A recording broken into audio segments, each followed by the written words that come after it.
This is Mile High. Do I want to tell the story or do I want to show the message? You've got a lot of work to do between Mile High. The time has come where we can know we have a responsibility, an ethical and moral responsibility. We have to do it better in order to move people along. Above, down, inside out. If you get your mind right, it is not. It is a receiver of thought. Because love is my first technique. it's now time for the show.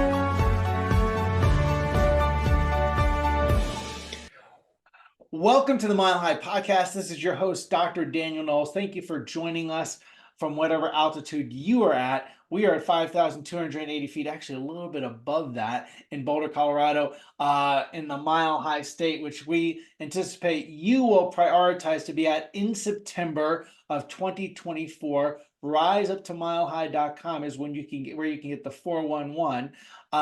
Really grateful to have as a guest today a good friend, and I might mispronounce his name and I'm going to be embarrassed. Dr. Madhav Gramke. How bad did I do that? Was it close? That's perfect. That's a great job. Perfect. Oh, wow. I did really good. Who is a Mile High doc and teaches anatomy and practices in the Springs, integrateChiro.com.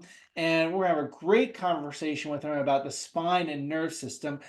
Recently was at our Mile High Philosophy Night, and you are going to enjoy getting to know him better. Thank you for joining us today, Madhav. Thank you. Thank you so much for having me. It's an honor and a pleasure to be speaking with you for sure. Well, we're grateful to have you here. It's always great to have a fired up chiropractor on the podcast. And it was great to get to connect with you and meet you at Philosophy Night the other night. How was that for you? It was great. You know, I think it's so good what you're doing for the chiropractic profession. Community is so important, I think. And it was just a wonderful way to have that community. And yeah, it was a good time. And also, of course, nice to hear everyone speak. And but yeah, maybe even more nice to feel the love and feel the community. It's a good thing. You know, that's an important thing, what you just said. You know, I really put so much energy to selecting the speakers, making sure they're on point and what's their content and what are they talking on. It really to a high level degree. And after like the first 5 or 6 Mile High events, people said to me, what they loved so much was the community, the people. Like that's what they say year after year. And I was like, well, but didn't you think the speakers were good? And they're like, oh, the speakers were great, but being with everybody was great. And I thought, wow, this is so interesting. Like you just said, like being in the love of the field of people is what people loved about it, you know, at the Philosophy Night, right? Absolutely. Yeah. Absolutely. And we need that as chiropractors. We need to be with other docs and share our joys, our wins, our challenges, because you grow through that. So let's hear a little bit about first getting to know you. Share a little bit about how you found your way into the chiropractic profession briefly. Yes, it was another chiropractor actually. I had a really big interest and fascination with the human body for quite a long time, maybe like since middle school, but I didn't really know how I was going to turn that into a profession until I met a chiropractor. And I got to see, you know, I shouted him for a little while, hung out with him, and it was incredible to see people come in unwell and people leave well. If it was just after one visit or a couple of visits, I couldn't believe it. My mind was totally blown. And so that was pretty much it. I was sold right away, basically. Yeah. That's pretty exciting. So, and that was at what age? This was at 19 years old. So young. And then you decide to venture towards Life University. How'd you find your way on that path? That same chiropractor, he was a Life University graduate, and he said, you have to go to Life. This was his, that was how he presented it to me. He said, there's a bunch of schools, but you have to go to Life. Of course, you don't have to go to Life, but but I thought that was, you know, it was cool. I did check out a couple different schools. I didn't check out Sherman, which maybe I should have, but I checked out a couple, and Life definitely resonated with me the most out of the ones that I did look at. So I was like, I'll take your advice. That's cool. Excellent. So now, and then you open up shop in Colorado Springs. Tell us a little bit about practicing in your first couple years here. Whew, it's quite the learning curve for sure. Wow, goodness. It's Yeah, getting out of the student mindset and into the doctor mindset took a second. I'm actually really grateful that I got to associate for a little while before opening up my own thing to kind of like help that transition go a little smoother. But Hmm. but it's definitely different whenever you're in your own thing and you have your own clients that you're generating yourself. And yeah, just developing that confidence took a second, and I'm still working on it, of course. Working on the technical skills and all this kind of thing, but it's also been super beautiful. It's been so rewarding and fulfilling to be able to walk this path. So yeah, I'm really grateful. Now, at a young age, you had a focus, or not focuses, but an inspiration around anatomy, physiology. Share a little bit about your heart on that.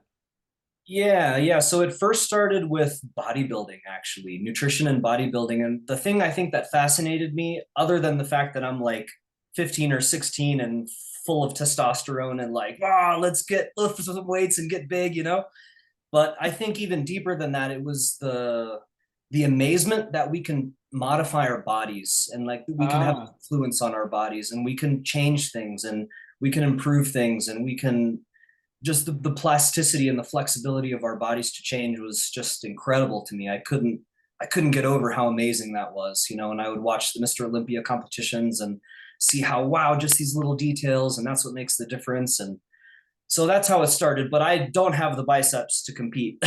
I do not have the body to compete. So again, like I said, like I didn't know how I was going to make that into a career, until I met this chiropractor. So hmm hmm. Now, you teach anatomy. yes. Where do you teach anatomy? I teach at an independent laboratory. It's a nonprofit institution. It's called the Institute for Anatomical Research. And we host a bunch of classes during the good season, basically spring through fall. We host a bunch of different classes to a bunch of different health professionals, mostly massage therapists, yoga teachers, a couple MDs here and there, some first responders. We have a class that we dedicate to like EMT, first responder, trauma type of professionals. And so yeah, like this, and we're just doing classes all year long. And what I would like to do is to start bringing chiropractors into the laboratory. um, Not that we're missing out on anatomy education, because we get plenty of it in school, but the way that we do it in the lab is really very, very, very, very different than any university curriculum that you'll find anywhere on the planet, actually. And so yeah, that's a little bit about my teaching. I also teach every so often at a massage therapy school, some really, really basic foundational anatomy and physiology to massage therapy students, like, some skeletal stuff, some muscular stuff, some neural stuff, these kinds of things, just kind of baseline things. But mostly my teaching is at the laboratory with Okay. yeah. So what inspired you with that? Like when you do anatomy, whether it be a gross anatomy lab or something, what inspires you in that? What do you find exciting? That's a great question. So many things. The first thing that comes to mind is how different we all are. And so let me unpack that a little bit. If you look at an anatomy atlas, like if you look at a Netter atlas or a Tima atlas or a Gray's atlas, they're always very particular about how this is the way that it is. This is the way anatomy is. But then the problem with that is that you look at each individual person and everyone is different. Your face is different from my face. What makes people think that your lungs are the same as my lungs? They're not. Your spine is different than my spine, and so on and so on and so. And these individual uniquenesses express from the gross all the way down into the microscopic, at every texture, at every layer, and every tissue. Everyone is different, and so getting that sense is just, it's amazing. Actually, that's one of the things. The other thing is how.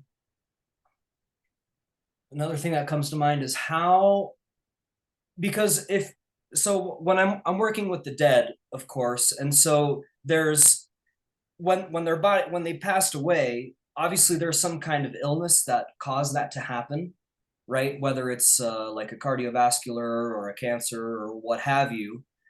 Yet within that sort of Loss. There's so much health that we find in the bodies simultaneously. There's way more good that's going on than what's bad. And seeing that is just very inspiring and very cool. Like, wow, this amazing muscular system, or wow, this incredible, beautiful set of lungs, even though they had a stroke or something, but their lungs are pink and perfect and beautiful. And so, yeah, that's also pretty amazing to see how much good can go in our bodies, and how amazing they are. Yeah, so there's two thoughts for you. Yeah, I like that. I like that. And what does it help? Like, do you find that having, a deeper understanding of anatomy, how does it help you as a practitioner? How does it not just you, but others? Yeah, yeah. And in many different ways, I think it can help. Um, One, and this is a really, really basic example that I think most chiropractors are beyond, but I think it's still a good thing to mention. I remember I was teaching a massage therapy class one time, and I forget what class it was, but I had one student ask me, "Hey, there's this knot that I find in people's feet, and it's in everyone's feet, and no matter how hard I work to like undo that knot, it doesn't go away." And I was like, why don't you point out where this knot is? And she points right at her navicular, the bone. And I was like, do you find this on everybody? She was like, yeah, every single person has this knot, and no matter how hard I try, it doesn't go away. I was like, my friend, this is a bone. It's supposed to be there. Totally fine. No matter how much you rub on it, it's not going to go away. You wouldn't even want it to go away. So and I think that was a beautiful example of like, I made a whole point of it to the whole class. I was like, this is why learning anatomy is important, so that you don't have to make these errors, of things that are supposed to be there that you think are a problem. Now, of course, like I said, chiropractors probably are not going to have this problem of like thinking that the navicular is an issue, but the concept I think does apply to a lot of chiropractors, that there's a lot of things that we, maybe because our programs are so intense, there's so much that we have to process, and we're going to forget a lot of it, right? That's just how our brains work. So maybe certain reminders or certain things that were missed out on the curriculum, that I can show people, like there's a lot of things about fascia and the neuroanatomy that are totally lost in chiropractic program. We didn't get exposed to it at all. A lot of fascial anatomy and a lot of things like this. And so I'd love to show people this. I love showing people this so that we can, so we can just get a better sense of how to do our job. Something like that. Okay. And then, a lot of people will say, well, I learned all that. Do I really need to do it again? And this is a good question. This is a great question. So, there's a couple different ways I could approach that, I suppose. Number one, maybe the first thing that comes to mind is this documentary, Jiro Dreams of Sushi. Are you familiar with this? No, I'm not. So Jiro Dreams of Sushi is a beautiful, beautiful documentary about a sushi chef, probably the best sushi chef in the whole planet. Mm-hmm. But his dedication to his craft is what's so inspiring about this documentary. And he never stops learning. He never stops trying to improve. It's always about, how can I make it better? How can I make it better? How can I make it better? So it's like, okay, fine. You got 4 years worth of anatomy education, but it's like, imagine 4 years worth of education about something as complicated as the universe. Mm-hmm. Come on. Right. This is a lifelong process that we can learn about, And another thing that I'd like to bring up is that the way that the things that we put our attention on, the things that we put our focus on, is the things that reveal themselves to us. So what if you put your focus, and what if you put your attention on something else, other than, for example, trying to pass this exam, trying to pass this board exam, trying to learn just enough so that I can get this thing. How about we focus on other things? Because there's so much to focus on in the body, so even though we all got a lot of anatomy in school, there's infinitely more, and different ways of looking at it, different ways of thinking about it, different ways of understanding how things are related and in communication and things like this, as opposed to how, this is this part and this is that part and this is that part. Yeah, but how are those things connected? What's the textural continuity there? You know, what's Or the the relationship? contextual continuity? Yeah, exactly. That's exactly right. So Okay. So something then, like this. right, and then what are some things that you learned, say in a lab that wasn't on, you didn't necessarily learn in school? Number one is visceral anatomy. I Okay. definitely got I definitely took visceral anatomy courses in school, but for some reason, I don't know, maybe for me, I speak for myself, it didn't really stick so much in school. It was just very brief and not as in depth as maybe I would have liked for it to. So almost everything that I know about the viscera, I learned in the lab. And the Hmm. thing is that this is, what do you think? Maybe 30 pounds worth of stuff. Like if my body is 150 pounds, I probably have 30 or 40 pounds worth of viscera. That's a lot of stuff that Right. that's the important part. You know what I'm saying? Another thing is fascial anatomy. Fascia is something that has become a huge buzzword and a very famous tissue in our body. But I find that when I chat with people about fascia, pretty much what they say is, oh, it's like a web that is connected to everything. And that's kind of as far as most people can take it, which is such a shame because we should be able to talk about fascial anatomy for an hour at least, like, because there's so many different categories, they do so many different things, and we don't learn about any of that in school. Oh, it's a web that connects everything. Oh my God. This is not even the beginning. So Well, actually, that's a good question. Then let's on this take it a little bit further. So that your description is right. Yeah, I hear what you just said, or something really close to it real frequently. So if you take that like a step further, say more about what the fascia is. absolutely, I'd love to. Okay, so first thing to understand about fascia is there's many different categories. Many different types of fascia, let's say, that look totally different, their texture is totally different, and the function is totally different.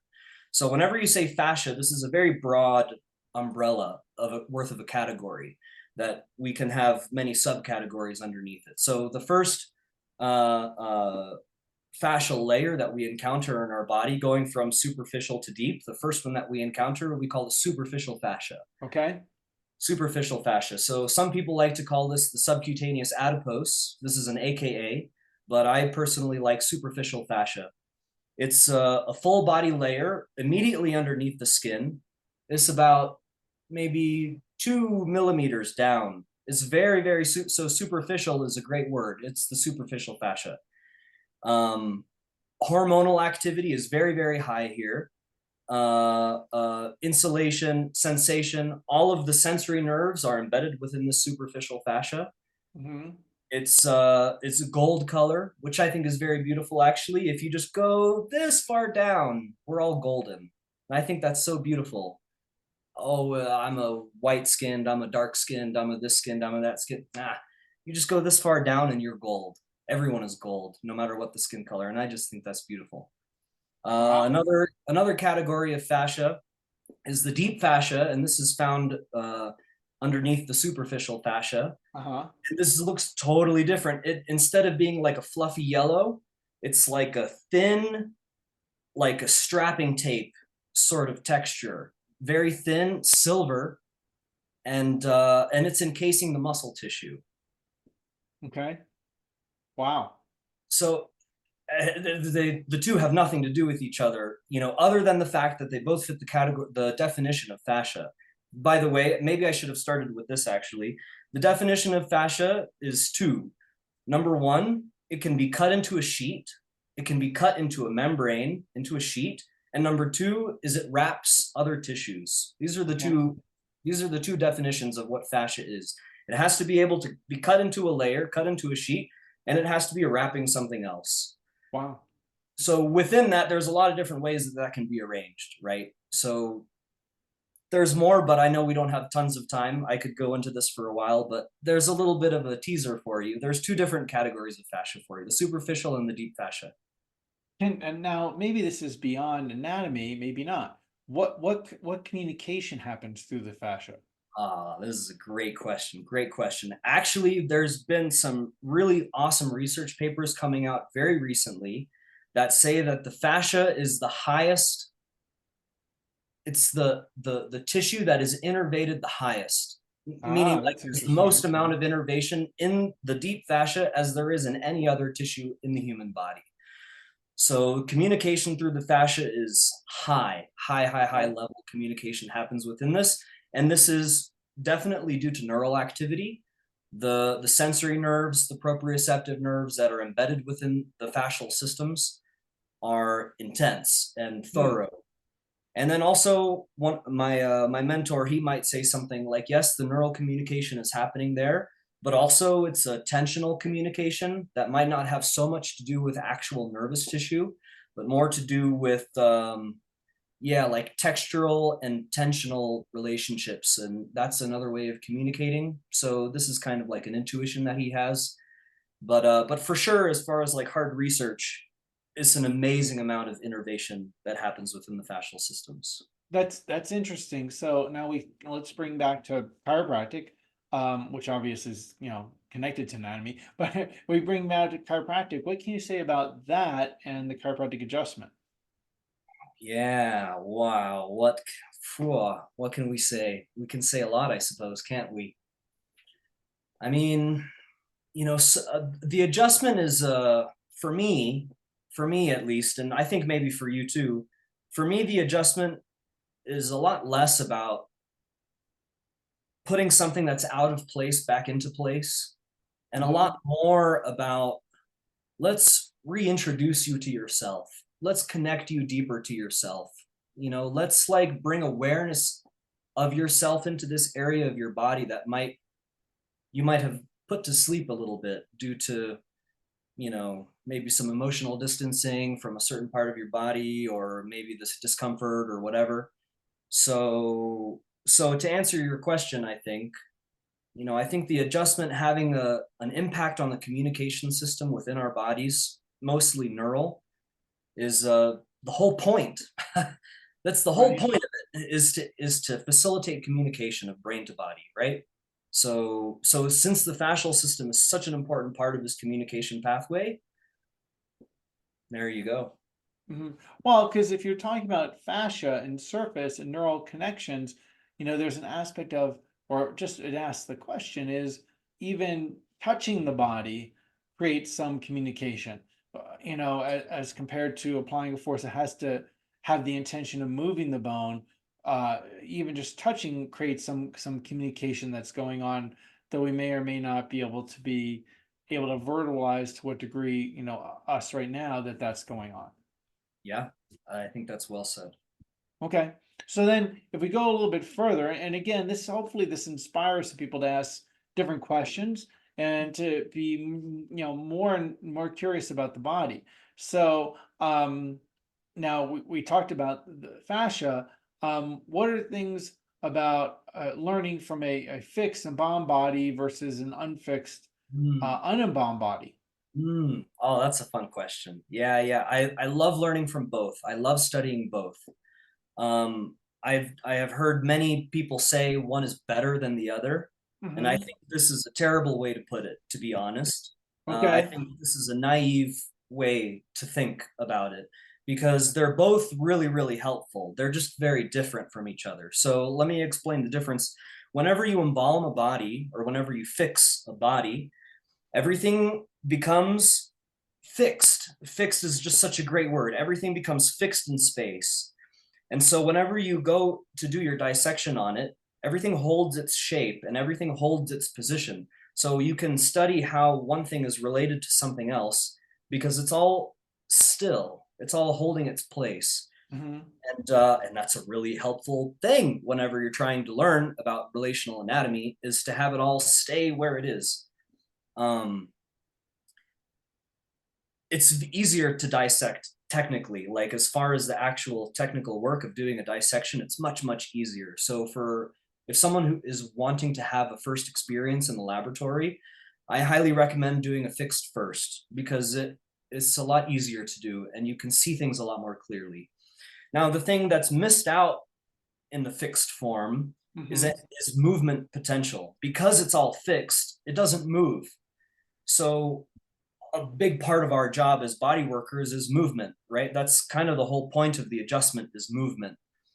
So to learn about how things move and what their movement potentials are, you kind of have to study the unfixed. Now with the unfixed, it's the body is not embalmed. The body is preserved with cold. And then whenever you're ready to start working with it, then you thaw the body out. And until then it's frozen. That's how it's preserved until you're ready to start the class, basically. Hmm. And the great thing about the unembalmed, about the unfixed, is like I said, you can really study how things move, the movement potential. Also, the textures are maybe more close to organic. They're much more soft. The textures are much more supple. A lot maybe closer to what would be like in an alive body. Also, the colors are much more accurate. When you fix a body, the colors become very muted and like very pale. All of the colors get pale with the embalming fluids. But with the unfixed, the colors are very vivid and very, very bright. And it's just very beautiful to be able to see that, how colorful we are on the inside. And so, yeah, there you go, something like this. So if you can do both a fixed class and an unfixed class, Right. then work on living people, and then mentally combine all three of those things, that's going to really give people a very solid sense of what a human body is like. And yeah, there you go, something like that. And with that, how do you feel that helps a person be a better chiropractor?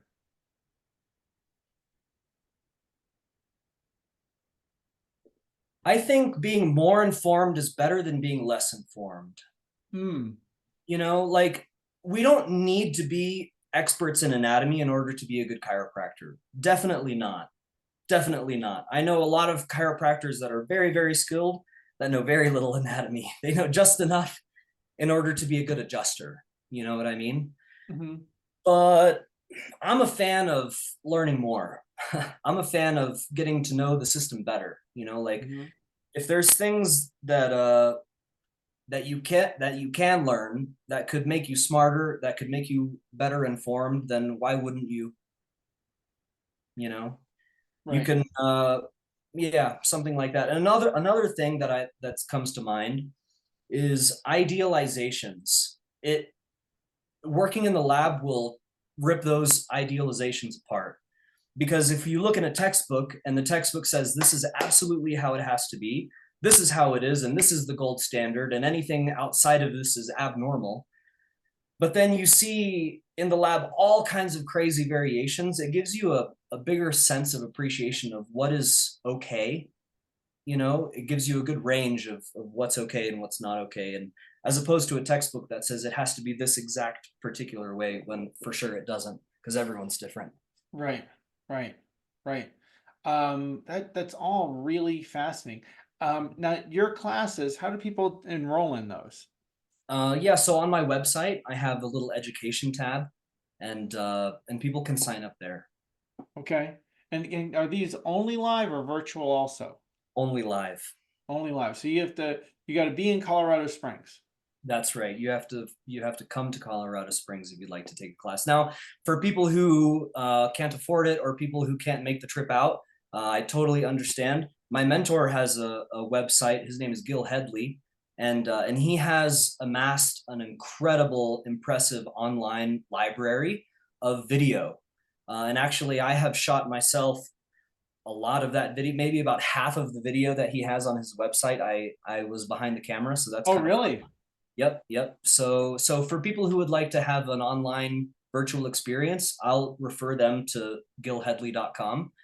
But the thing is that nothing really can ever replace the 3D, the texture in your hands, feeling the textures in your hands, feeling how things come apart. You can't replace that, because how things come apart, whether it's easy to take them apart or whether it's impossibly difficult to take them apart, you learn from that, and that you get a sense of how things are related to the other to other things, to the things around them. And for that you have to do it in person. So that's why I only offer in-person Okay. education. Okay. Hmm. All very interesting. So, has this helped you demystify just the human body more? Yeah, absolutely. Okay. Absolutely. in ways that are sometimes even difficult to verbalize. But it's changed everything. What has it changed? It's changed everything for me. Yeah. As a human being, as a chiropractor, as a healer, just as a person who has a body, like, it's changed everything for me. It's really incredible work. And so does that give you a different context when you're caring for people? Definitely. Definitely, yes. Can you expand on that at all? Yeah. That's helpful. Yeah, what could I say about that? Then you need to expand your context for the people that you're caring for. Yeah. You know, it's funny. The only thing that's coming to mind at the moment is I'm a lot less sure about things, which is funny because, you know, I think someone who says that they know everything usually don't know very much. And the people who admit that they don't know much, they usually know more. And so I don't know if I can say that I am knowing more, but I know for a fact that I'm less sure about things, which is both frustrating for people and also relieving for people. You know, it's frustrating for people because I don't give them a black and white answers a lot of the times. But I think they appreciate it because of just that, you know, because I'm more open to possibilities than I would be otherwise. So maybe that's also not totally a satisfying answer to your question, but that's what's coming to mind. That's okay. That's happened. That's totally okay. So with that, you know, how can getting some more anatomy study live, as we discussed, help a person be a better chiropractor? Yeah, I think like I said before, knowing more is better than knowing less, you know, and having anatomy be like a lifelong learning, at least for me, that's how I'm considering it. I just get a better sense of appreciation of who people are and how their bodies work and how their bodies are put together. And you know, one example that comes to mind is I see joint replacements quite often in the laboratory. Yeah. So this is a fun thing that I love to tell people who come into my office. I've had quite a few people come into my office with a lot of nervousness about a surgery that they have already scheduled. You know, it's not even something that they're asking me, should I get my hip replaced? It's like, no, the hip replacement is scheduled. Right. And I would like a little bit of help, you know, for pre-surgery and for post-surgery. Can you help me? So what I love telling people is that probably 98 out of 100 joint replacements that I see in the lab, it's incredible. You see the biological tissue coming up to embrace and accept this new thing that has been installed. It's like the body gets it. The body's like, oh, we're doing this? Okay, we're doing this. And it's totally on board and it totally understands the concept, knows what to do. And it's just like all of this organic stuff just like growing around it and making the titanium a part of that body. Wow. And it's incredible. It's incredible. I love telling people that because it always encourages them like, okay, my body's got this, you know, and that's what we want to be doing as healers is we want to be encouraging people. So you've seen those frequently and you see that the body's taking it well. The body takes it well. Not all the time, but most of the time. Probably 2 out of 100 times I see that, oh God, that did not go well actually. Right. And sometimes that even causes death if there's like an infection, you know, post-surgery infection, that takes a lot of people. So, but 98 out of 100 times, my jaw is on the floor with amazement of how well the body understands what to do.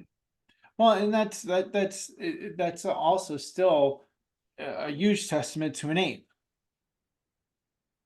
Absolutely. You know, and that last, let's end with this.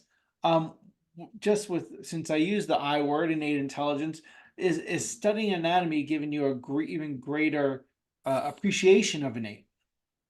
1,000,000%, not 100%, 1,000,000%. Why do you say that? Because it's incredible. Like if you hold a brain in your hands, it's just like it looks like a lump of jellyfish or something. but it's like that little lump of jellyfish is has this infinitely complex and elegant way of communicating with not only everything within your body, but without your everything outside of your body too. Like, it's just unbelievable. It's unbelievable how something that looks so simple can be so complex that we know, what do we know? 5% about the brain? Is that where neuroscience is at? Do we have 5% understanding? If we're lucky, maybe. Mhm. So it's like how, oh, it's amazing. Yeah. And the other thing, another thing that's amazing, I'll repeat myself, something I mentioned before is, even though the form that I'm working with on the table is no longer animated, no longer alive, but you still see so much that was going well in that body. All of the adaptations, all of the, yeah, all of the adaptations that innate kind of like wiggles its way into to keep you on this planet longer. Like I remember even Wade Port. I know you are good friends with Wade Port, and so am I. He's a great guy. And I remember being in his office one time when I was a student, and he showed this little spine that he has on his desk. It's like a lumbar. It's like three lumbar spines next to each other, and it's a progression of so-called degeneration. And Hmm. he's like, "It's actually not degeneration. It's a method that the body uses to hold things in place and Right, stabilize, right?" right, right. It's something Examples to like this. appreciate, something to appreciate. Exactly. That's exactly right. It's something to appreciate. And that's just one example. There's 100 examples of these crazy adaptations that our bodies can do to keep us on the planet longer. And it's Yeah, just, and BJ Palmer called it an intellectual adaptation. That's what he called it, intellectual adaptation, which mm, is fascinating. mm, yep. So, I want to thank you so much for taking the time to be on the podcast with you, also with us, but also to have been at Philosophy Night the other night. It was great to see you there. Hopefully, you've got your calendar marked for Mile High 12. Oh my God, I can't believe it's the 12th year. I had no idea this would be what the impact that would have. So, and everyone watching, listening, clears their calendar September. 26th to 29th to be on higher ground. We look forward to seeing you. The speaker lineup, it just keeps getting better. And it's changing the world of spine at a time. Really, the community is phenomenal. So make sure you clear your calendar. You can get your seats reserved now. Riseuptomilehigh.com, because you're crucial to the evolution and transformation of the planet by helping more people live and experience their world through a healthy nerve system. Thank you again for taking your time to be with us today. Really appreciate it. And keep changing spines, lives, and minds with chiropractic.